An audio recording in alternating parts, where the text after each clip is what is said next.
मैं ऋषिकेश शुक्ल आप सबका अपने YouTube चैनल पर हार्दिक अभिनंदन करता हूं। आज मैं पुनः कक्षा 10 यूपी बोर्ड के विद्यार्थियों के लिए गोस्वामी तुलसीदास द्वारा रचित श्री रामचरितमानस के धनुष भंग की शेष व्याख्या को लेकर के प्रस्तुत हुआ हूं। इसके पहले मैंने गोस्वामी तुलसीदास जी का जीवन परिचय और राम मुनिन सन आयस मांगा तक की व्याख्या की है।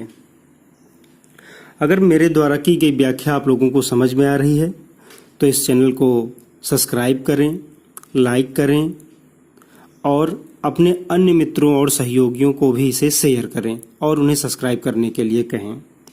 तो आइए देखते हैं आगे की व्याख्या। सहजे चले सकल जग स्वामी, मत मंजु बर कुंजर गामी, चलत राम सपुर नर नारी, पुलक पूर तन भय सुखारी, बंद पितर सुर सुकृत संहारे, जौ कछ पुण्य प्रभाव हमारे, तव शिव धनु मृणाल की नाई, तोरहु राम गणेश गोसाई।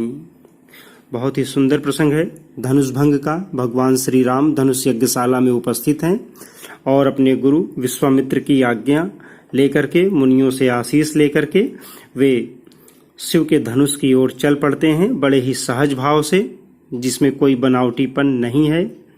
तो आइए देखते हैं पहले शाब्दिक अर्थ के बाद फिर हम देखेंगे इसकी लिखित व्याख्या। इसके पहले मैंने संदर्भ और प्रसंग इसके पहले के वीडियो में मैंने बताया है। आइए देखते हैं।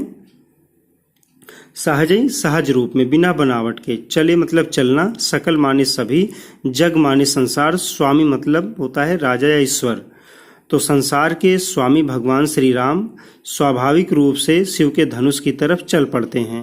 मत माने होता है मदमस्त, मंजू माने सुंदर, वर माने श्रेष्ठ, कुंजर माने हाथी, गामी मतलब चलना।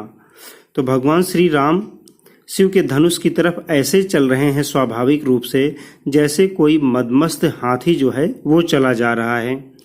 चलत माने चलना, राम माने राम के, सब माने सभी, पुर माने होता है जनकपुर के, नर नारी वहां उपस्थित सभी नर नारी, पुलक मतलब पुलकित हो जाते हैं, पूरी तन उनका शरीर, पूरी मतलब पूरा, तन माने शरीर, भय मतलब होना, सुखारी मतलब सुख का अनुभव करना। तो भगवान राम के शिव के धनुष की तरफ चलने से वहां उपस्थित जितने भी नर नारी हैं उनका शरीर पुलकित हो जाता है और वे सुख का अनुभव करने लगते हैं। बंदी माने वंदना करना, पितर माने पितरों की, सुर माने देवताओं की, सुकृत मतलब होता है सुंदर कार्य। अब यहाँ कृत माने कार्य, सु माने सुंदर। तो ये सु क्या है? उपसर्ग है। ये उपसर्ग क्या होता है? वे शब्द, शब्दांश जो किसी शब्द के आगे लग करके शब्दों के अर्थ को बदल देते हैं या उसमें विशेषता ला देते हैं, उन्हें उपसर्ग कहते हैं। और प्रत्यय ठीक इसी का विपरीत होता है। प्रत्यय वे शब्द, शब्दांश हैं जो किसी शब्द के पीछे लग करके उसका अर्थ बदल देते हैं या उसमें विशेषता ला देते हैं, उन्हें प्रत्यय कहते हैं। तो हम देखते हैं सुकृत माने सुंदर, कृत माने कार्य। तो जो सुंदर कार्य किए गए हैं संभारे उन्हें याद करते हैं। जो मतलब जो, कुछ माने कछु, पुण्य मतलब पुण्य हमने किया है, प्रभाव मतलब उसके प्रभाव से, हमारे मतलब हमारे। तो यहाँ वहाँ जनकपुर में यज्ञशाला में उपस्थित जितने भी नर नारी हैं वे सब रोमांचित और सुख का अनुभव करते हुए अपने पितरों को, देवताओं को और अपने द्वारा किए गए सुकृत सुंदर कार्यों को याद करते हैं और कहते हैं कि अगर हमारे सुंदर कार्यों का कुछ भी पुण्य प्रभाव है तो शिव धनुष, शिव के धनुष को, मृणाल, मृणाल का अर्थ होता है कमल की नाल, की नाई, कमल की नाल की तरह, तोड़ो मतलब तोड़ दें, राम मतलब रामचंद्र जी, गणेश का अर्थ है गणेश भगवान जी, गोसाई का मतलब है ईश्वर या स्वामी, राजा। तो आइए, या मालिक, इसके कई अर्थ हैं। तो आइए देखते हैं यहाँ से लेकर के यहाँ तक की व्याख्या। आइए देखते हैं। गोस्वामी तुलसीदास जी कहते हैं कि भगवान श्री राम अपने गुरु विश्वामित्र की आज्ञा लेकर के, मुनियों का आशीष लेकर के वे शिव के धनुष की तरफ बड़े ही सहज भाव से संसार के स्वामी भगवान श्री राम चल पड़ते हैं। धनुष की तरफ उनका चलना ऐसा प्रतीत होता है जैसे कोई मदमस्त हाथी जो है वो चला जा रहा है।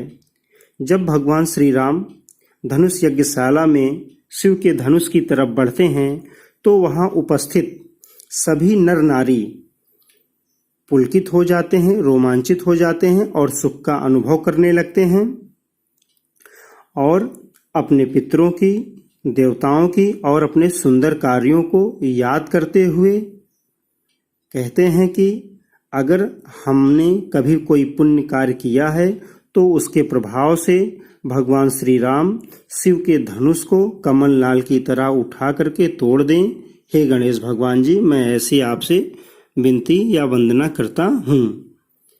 अब आइए देखते हैं काव्यगत सौंदर्य। काव्यगत सौंदर्य में भाव, भाषा, रस, छंद, अलंकार। तो हम सबसे पहले देखेंगे भाव। भगवान श्री राम का शिव के धनुष की तरफ चलने का बड़ा ही स्वाभाविक और सुंदर चित्रण किया गया है। भाषा, सुंदर साहित्यिक संस्कृत निष्ठ अवधी भाषा। रस, भक्ति और श्रृंगार रस। छंद, चौपाई, ये चौपाई है और ये दोहा है, तो चौपाई छंद है। अलंकार, अनुप्रास, उपमा। उपमा अलंकार कहाँ है कि भगवान श्री राम सहज रूप में ऐसे चलते हैं जैसे कोई मदमस्त हाथी चला जा रहा है, यहाँ उपमा अलंकार। तो यहाँ तक की व्याख्या हम लोगों ने देखा। अब आइए चलते हैं दोहा संख्या 2 की तरफ। राम ही प्रेम समेत लख सखिन समीप बुलाई, सीता मातु स्नेह बस बचन कहाँ बिलखाए। ये दोहा है। दोहा की परिभाषा क्या है? कक्षा 9 में विद्यार्थियों ने दोहा के विषय में पढ़ा होगा कि दोहा एक अर्ध सम्मात्रिक छंद है।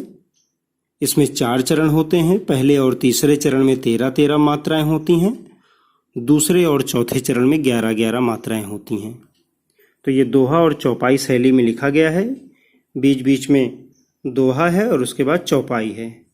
तो राम ही, रामचंद्र जी, प्रेम, प्रेम से, समेत मतलब प्रेम के साथ, लख मतलब देखती हैं सीता जी की माता राम को प्रेम से, सखिन और सखियों को, समीप मतलब नजदीक, बुलाए बुलाती हैं, सीता मातु सीता जी की माता, स्नेह बस प्रेम के वश में, स्नेह वश होकर के, बचन मतलब बोलना, कहे मतलब कहते हैं, बिलखाए मतलब होकर के, दुखी होकर के।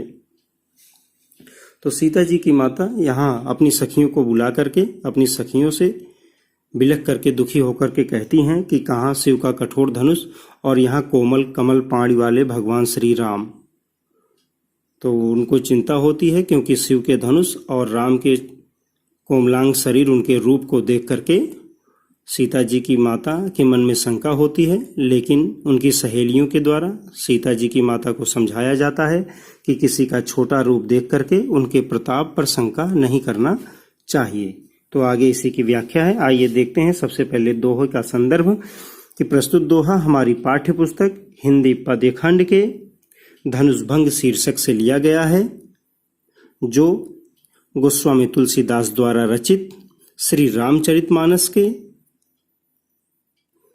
बालकांड से संकलित है।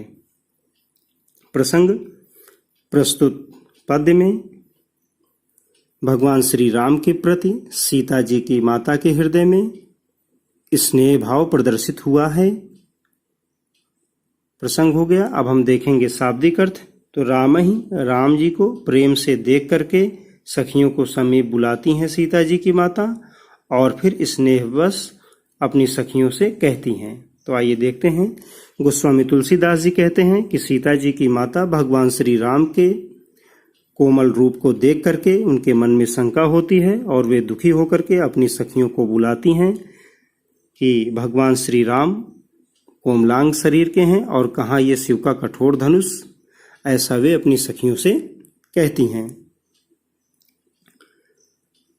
आगे देखते हैं भाव, भाषा, रस, छंद, अलंकार। दोहे का भाव, सीता जी की माता के हृदय में भगवान श्री राम के प्रति वात्सल्य और स्नेह भाव प्रदर्शित हो रहा है। भाषा, सुंदर साहित्यिक अवधी भाषा। रस, वात्सल्य रस। छंद, दोहा, अलंकार, अनुप्रास। तो बच्चों, आज यहीं तक इस वीडियो को रखते हैं। इसके आगे की व्याख्या अगले वीडियो में। अगर आपको मेरे द्वारा की गई व्याख्या समझ में आ रही है तो निश्चित रूप से कमेंट करके बताएं और इसे अन्य लोगों को भी शेयर और सब्सक्राइब करने के लिए कहें। धन्यवाद।